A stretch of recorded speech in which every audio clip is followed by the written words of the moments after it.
Of agriculture in Indian economy. ഈ സ്ലൈഡുകളിൽ നമ്മൾ നോക്കുന്നത് ഇന്ത്യൻ ഇക്കോണമിയിൽ അഗ്രികൾച്ചറിൻ്റെ റോൾ എന്താണെന്നുള്ളതിനെ കുറിച്ചാണ് നമ്മൾ നോക്കുന്നത്. Indian agriculture had reached the stage of development and maturity before the now advanced countries of the world embarked on the path of progress. അപ്പോൾ Indian agriculture എന്ന് പറയുന്നത്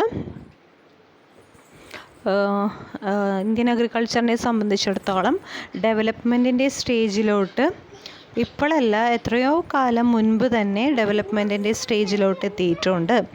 At that time there was a proper balance between agriculture and industry.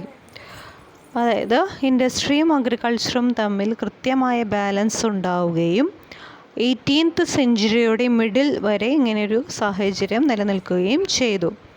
The interference from alien British government and its deliberate policy of throttling the village handicrafts and cottage industries destroy the proper balance. അപ്പോൾ നമ്മുടെ Indian അഗ്രികൾച്ചറിൻ്റെ ഒരു history നോക്കുകയാണെങ്കിൽ പണ്ട് മുതൽ history of അഗ്രികൾച്ചറിൻ്റെ നോക്കുകയാണെങ്കിൽ പണ്ട് മുതൽ അഗ്രികൾച്ചറും ഇൻഡസ്ട്രികളും തമ്മിൽ വ്യക്തമായിട്ടുള്ള ഒരു ബാലൻസ് ഉണ്ടായിരുന്നു. അതിനുശേഷമാണ് എന്ത് സംഭവിച്ചു? ഈ ബാലൻസുകൾ ഇല്ലാതാവുകയും അതെന്തുകൊണ്ടാണ്? ബ്രിട്ടീഷ് ഗവൺമെൻറ്റിൻ്റെ വരവോടുകൂടി അവരുടെ ഇൻ്റർഫിയറൻസോടുകൂടിയാണ് ഈ ബാലൻസ് നഷ്ടപ്പെട്ടത്. Indian agriculture in the pre-independence period can be correctly described as a subsistence occupation. അപ്പോൾ ഇങ്ങനെയുള്ള ഇന്ത്യൻ അഗ്രികൾച്ചർ എന്ന് പറയുന്നത് ഒരു സബ്സിസ്റ്റൻസ് ഒക്യുപ്പേഷൻ ആയിട്ടാണ് നമുക്ക് കണക്കാക്കാൻ സാധിക്കുന്നത്. It was only after the evident of planning that some farmers start adopting agriculture. അതായത് പ്ലാനിങ്ങിൻ്റെ തുടക്കത്തിൽ അല്ലെങ്കിൽ ഗ്രീൻ റെവല്യൂഷൻ്റെ വരവോടുകൂടി മാത്രമാണ് അഗ്രികൾച്ചർ ഒരു കമേഴ്ഷ്യൽ ബേസിസിൽ അഗ്രികൾച്ചറിനായി തുടങ്ങിയിട്ടുള്ളത്. ഷെയർ ഇൻ നാഷണൽ ഇൻകം ഇതിലെന്താണെന്ന് നമുക്ക് നോക്കാം. At the time of first world war agriculture contributed 2/3 of national income. First world വാറിൻ്റെ കാലഘട്ടം എന്ന് പറയുന്നത് 1914 മുതൽ 18 വരെയുള്ള കാലഘട്ടത്തിൽ 2/3 അതായത് 2/3 ഓഫ് നാഷണൽ ഇൻകം അഗ്രികൾച്ചറിൽ നിന്നാണ്. This was on account of practical non existence industrial development. Industrial development ഉണ്ടായിരുന്നില്ല, ഇൻഫ്രാസ്ട്രക്ചറും വളരെ കുറവുള്ള കാലഘട്ടമായിരുന്നു ആ ഒരു ഫസ്റ്റ് വേൾഡ് വാറിൻ്റെ കാലഘട്ടം എന്ന് പറയുന്നത്. After the initiation of planning in India, പ്ലാനിങ്ങിൻ്റെ വരവോടുകൂടി share of agriculture persistently declined on account of development of secondary and tertiary sector. അപ്പോൾ സെക്കൻഡറി ടേർഷ്യറി സെക്ടറിൻ്റെ ഡെവലപ്മെൻറ്റോടുകൂടി അഗ്രികൾച്ചറിൽ നിന്ന് കിട്ടുന്ന ഷെയർ, നാഷണൽ ഇൻകത്തിലേക്ക് ഉണ്ടാകുന്ന ഷെയർ ക്രമാതീതമായി കുറഞ്ഞു. ഫ്രം 55.3% 1950 55.3% ആയിരുന്നു. ഇത് മാറി 37.9% ആയിട്ട് ചേഞ്ച് ചെയ്തു. 2010 ആയപ്പോഴത്തേക്കും നോക്കുക 14.6% ആണത് കുറഞ്ഞത്. അപ്പോൾ 55% നിന്ന് 14% അത് റെഡ്യൂസ് ചെയ്ത് ഷെയർ എന്ന് പറയുന്നത്. Largest employment providing sector. അപ്പോൾ അഗ്രികൾച്ചർ എന്ന് പറയുന്നത് 51 കാലഘട്ടത്തിൽ 69.5% ആളുകൾ അഗ്രികൾച്ചറിലാണ് ഒക്യുപ്പേഷൻ അവരുടെ. 66.9 1991 66.9% ആളുകൾ അഗ്രികൾച്ചറിനെ ഡിപ്പെൻഡ് ചെയ്തിരുന്നു. 2001 ആയപ്പോഴേക്കും 56.7, 2004-05 കാലഘട്ടത്തിൽ 52.1 വർക്ക് ഫോഴ്സ്. അപ്പോൾ പകുതിയേക്കാളും അധികം ആളുകൾ population they are depending on this agriculture. With increase in population the absolute number is also increased. Development of other sectors of the economy has not been sufficient to provide employment. Even we have heard that share of agriculture in national income has been reduced, but The employment providing, now also it is the largest employment providing sector, even though the marginal productivity is zero. What do you mean by marginal productivity? Addition to productivity. ഒരാളെ നിയമിക്കുമ്പോൾ കൂടുതലായിട്ട് productivity ഉണ്ടോ ഇല്ലയോ, അതും ഇല്ല എങ്കിൽ കൂടിയും അഗ്രികൾച്ചറിൽ തന്നെയാണ് employment provide ചെയ്യുന്ന സെക്ടർ. ഇനി അടുത്തത് provision of food surplus to the expanding population. Because of the heavy pressure of population, labor surplus economies like India, the demand for food, അതായത് നമ്മുടെ ഇവിടെ പോപ്പുലേഷൻ കൂടുതലാണ്, ലേബർ സർപ്ലസ് ആണ് നമ്മുടെ ഇവിടെ. അപ്പോൾ ഇവരെ സംബന്ധിച്ചിടത്തോളം ഡിമാൻഡ് ഫോർ ഫുഡ് എന്ന് പറയുന്നത് ഇൻക്രീസ് ചെയ്യുന്നു. The existing levels of food consumption in these countries are very low and with a little increase in the per capita income. അപ്പോൾ ഇങ്ങനെയുള്ള ഇതിൽ ഫുഡ് കൺസംഷൻ എന്ന് പറയുന്നത് വളരെ കുറവാണ്. കാരണം കുറച്ച് മാത്രമേ എന്ത് ചെയ്യുന്നുള്ളൂ, ഇൻകം ഉള്ളൂ, പക്ഷേ ഡിമാൻഡ് ഫോർ ഫുഡ് ഇൻക്രീസ് ചെയ്യുന്നു.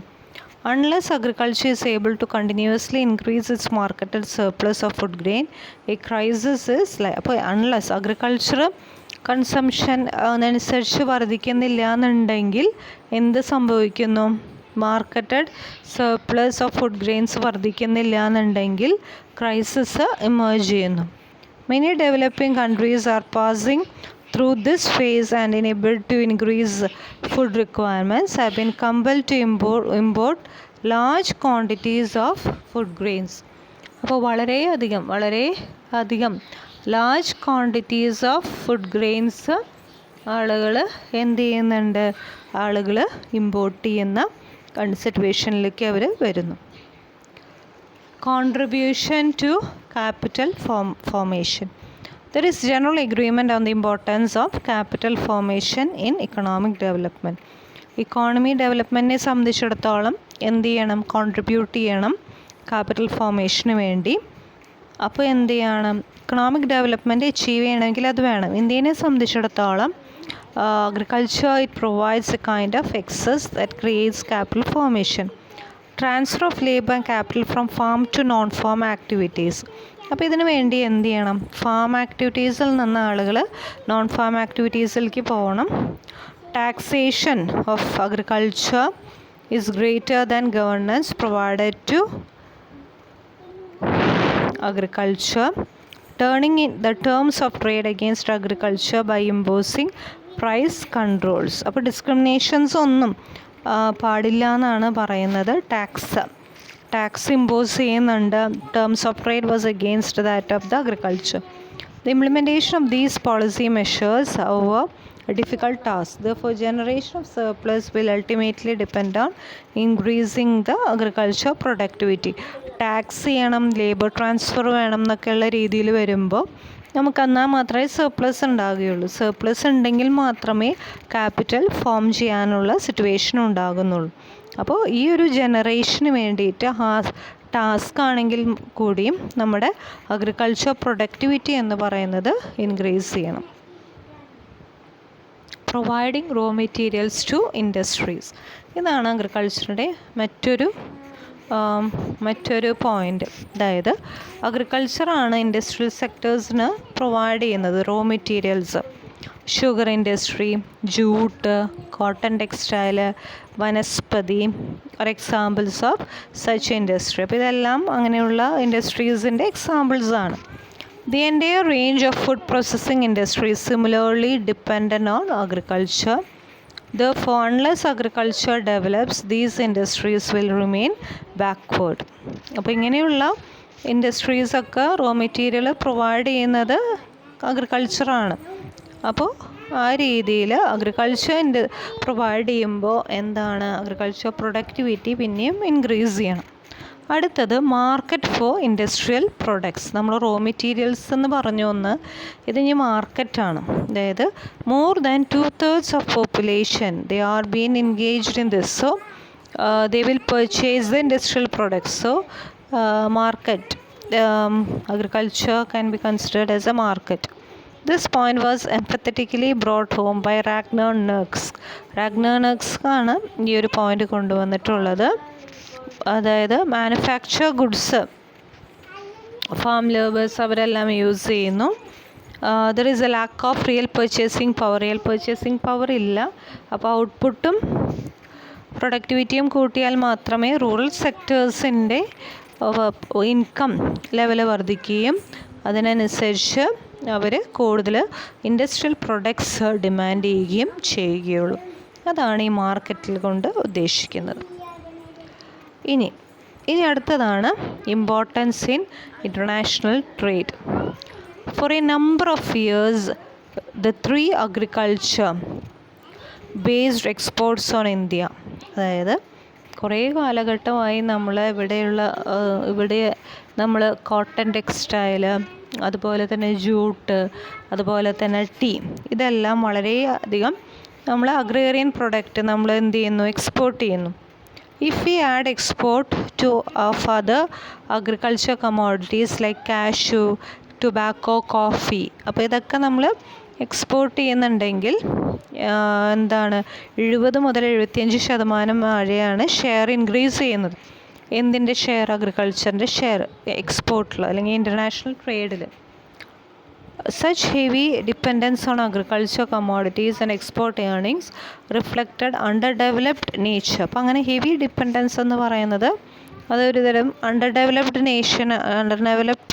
നേച്ചറാണ് അത് കാണിക്കുന്നത്. So with economic progress diversification ഉണ്ടാകുന്നു. Share of agriculture goods will be reduced. On the other hand share of industrial goods may increase. Imports is concerned, capital goods, industrial machinery, petroleum, all these things have been imported. Then during certain years the country had to face severe drought conditions and large drought എന്ന് പറഞ്ഞു കഴിഞ്ഞാൽ വരൾച്ച. അപ്പോൾ അഗ്രികൾച്ചറിന് ഏറ്റവും നെഗറ്റീവായിട്ടുള്ളൊരു സംഭവമാണ് വരൾച്ച എന്ന് പറയുന്നത്. അപ്പോൾ നമ്മുടെ രാജ്യത്ത് അങ്ങനെ സംഭവിച്ച കാലഘട്ടങ്ങൾ ഉണ്ടായിട്ടുണ്ട്. അതിലൂടെ നമുക്ക് എന്ത് ചെയ്യേണ്ടി വരുന്നു? ഫുഡ് പ്രൊഡക്ട്സും അതുപോലെ തന്നെ ഫ്രൂട്ട്സ്, വെജിറ്റബിൾസ് എല്ലാം നമുക്ക് ഇമ്പോർട്ട് ചെയ്യേണ്ടി വരികയും ചെയ്യുന്നു. അപ്പോൾ ഇത്രയും കാര്യങ്ങളാണ് നമുക്ക് അഗ്രികൾച്ചർ റിലേറ്റഡ് ആയിട്ട് നമുക്കിവിടെ പറയാനുള്ളത്. ഇത്രയും പറഞ്ഞുകൊണ്ട് നിർത്തുന്നു. താങ്ക്സ്.